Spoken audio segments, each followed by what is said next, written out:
All right, you guys, this is our third example pertaining to those congruent chords, arcs, and central angles that we talked about before.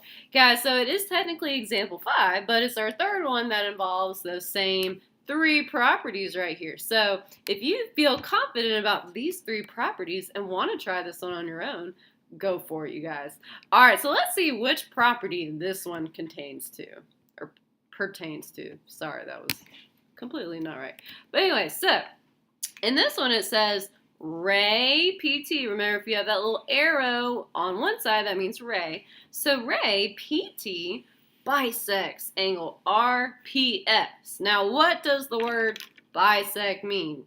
It does mean to slice in half. It's pretty violent.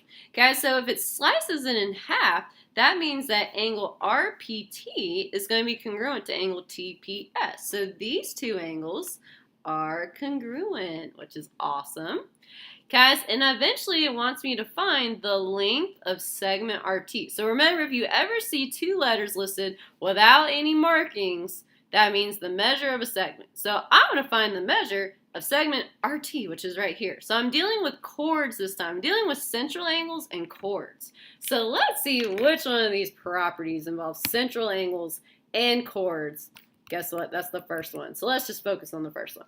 So it says that congruent central angles have congruent intersecting chords. So if you have two central angles, the chord that starts and ends at the start and end point of your angles will also be congruent. So on these two central angles, angle APB and CPD, chords AB and CD will also be congruent. So now we're going to apply that in this nifty problem. Let's get going.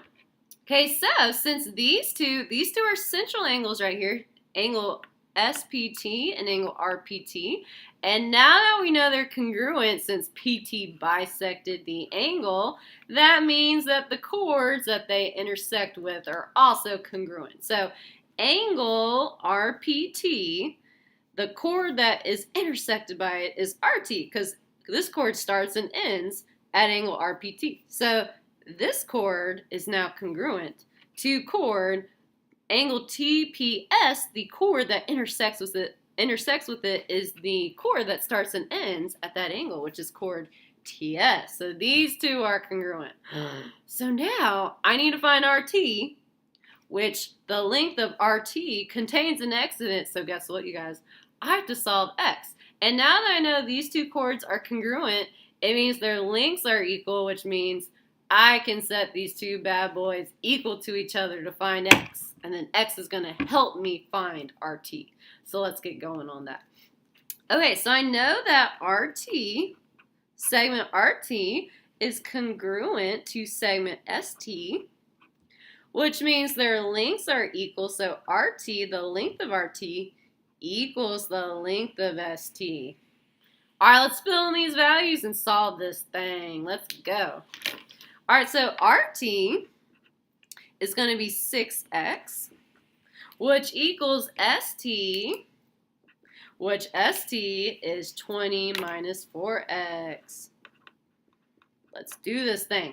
All right, so first we want to join our x's together. So I'm going to bring negative 4x to the other side to join its bestie, which is the 6x. The x's are besties. They want to be together. So how do I bring negative 4x to the other side? I do add it on both sides. Nice, you guys. Nice. So negative 4x plus 4x cancels and turns to 0. 6x plus 4x will give me a 10x. So now I currently have 10x equals 20. Oh, whoops.